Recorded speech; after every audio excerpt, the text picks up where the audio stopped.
நம்ம எல்லாருக்குமே ஒரு சேலஞ்ச் என்னதுன்னா, இங்கே மொத்தம் எத்தனை பாக்ஸ் இருக்குதுன்னு சொல்லி கவுண்ட் பண்ணணும். அதுதான் சேலஞ்சு. பிளாக் பாக்ஸையும் ரெட் பாக்ஸையும் சேர்த்து மொத்தம் எத்தனை பாக்ஸ் இருக்குதுன்னு சொல்லி கவுண்ட் பண்ணணும்.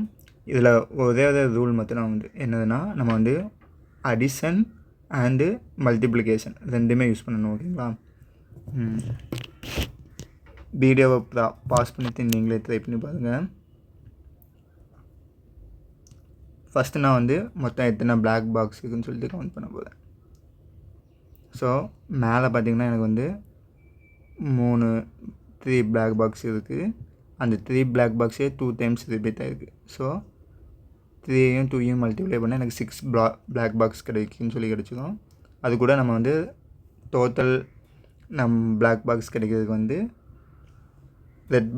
ரெட் கலர் பாக்ஸ் ஆட் பண்ணணுமா. ஸோ ரெட் கலர் பாக்ஸ் பார்த்திங்கன்னா மேலே எனக்கு 2 வேணா இருக்குது. அதுமாரி 2 ரோஸ் இருக்குது. So 2 2s are 4. ஸோ எனக்கு 4 ரெட் பாக்ஸ் இருக்குங்கிறதும் கிடைச்சிடும். இதை நம்ம சால்வ் பண்ணுவோம். 3 2s are 6, 2 2s are 4. So total நம்மக்கிட்ட 10 பாக்ஸஸ் இருக்கும். ஓகேங்களா? இது மட்டும்தான் சால்வ் பண்ணுறதுக்கான மெத்தட்னு பார்த்திங்கன்னா இல்லை, இன்னொரு மெத்தட்லேயும் நம்ம சால்வ் பண்ணலாம். நமக்கு தேவையானது டோட்டல் எத்தனை பாக்ஸ் இருக்குதுன்னு தான் சொல்லி தேவை. நமக்கு இதில் பிளாக் பாக்ஸ் எத்தனை, ரெட் பாக்ஸ் எத்தனை, இதெல்லாம் தேவையில்லை. ஸோ நான் பிளாக் ரெட்டுங்கிறத மேலே மொத்தம் எத்தனை பாக்ஸ் இருக்குன்னா 5 இருக்குது. அந்த 5 எப்படி இருக்குன்னா 3 பிளாக் பாக்ஸ் 2 ரெட் பாக்ஸ்னு இருக்குது. அதுவே அந்த டோட்டல் 5 2 டைம்ஸ் இருக்குது. ஸோ நான் 2ஆல் மல்டிப்ளை பண்ணுவேன். இதை இன்னொரு ஸ்டெப்பு சேர்த்து எழுதுவேன். 3 + 2 5. ஸோ டோட்டல் 10 பாக்ஸ் கிடைச்சிடும். மேலே கற்றுக்கிட்டதை ஒரு ஸ்டாண்டர்டான ஃபார்மேட்டில் எழுதுவேன். என்னதுன்னா a × b + c = a × b + a × c. இதை தான் நம்ம மேலே கற்றுக்கிட்டோம். எக்ஸாம்பிளுக்கு செகண்டாக நம்ம படித்ததை இங்கே எழுதுறேன் பாருங்கள்.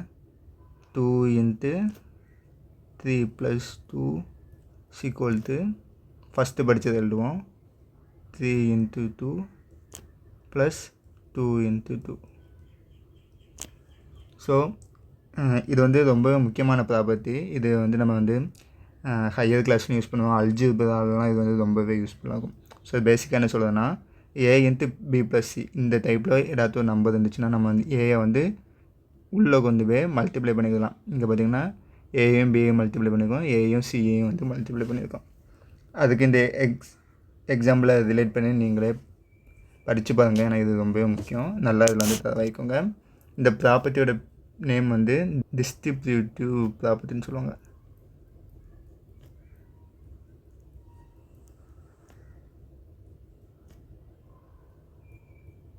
Distributive property of multiplication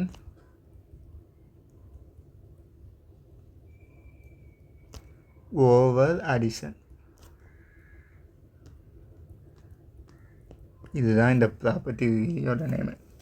இதில் 2 ஈக்குவேஷன் கொடுத்து ரெண்டுமே ஈக்குவலானு சொல்லி கேட்டுருங்க. ஃபஸ்ட்டு நான் லெஃப்ட் ஹேண்ட் சைடில் உள்ள ஸ்டார்ட் பண்ணுவேன். 3 டைம்ஸ்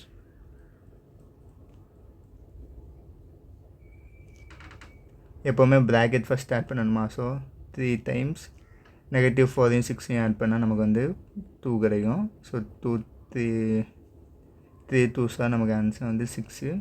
இப்போ நான் ரைட் ஹேண்ட் சைடு சால்வ் பண்ணுவேன்.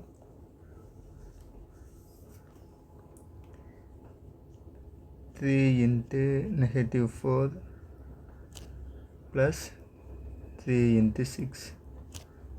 3 × -4 -12 + 3 6 are 18. ஸோ ரெண்டையும் ஆட் பண்ணால் நமக்கு ஆன்சர் 6 கிடைக்கும். ரெண்டாவது கொஸ்டின் மென்ஷன் த ப்ராப்பர்ட்டி கேட்டுருங்க. நம்ம இப்போ படித்த ப்ராப்பர்ட்டி நான் எழுதிக்கிறேன். a × b + c = a × b + a × c. So இதை அப்படியே நம்ம ரிலேட் பண்ணி பார்ப்போம். ஃபஸ்ட்டு சம் அப்படி எழுதுவோம். அதாவது லெஃப்ட் ஹேண்ட் சைடாக 3 into -4 plus 6 equal to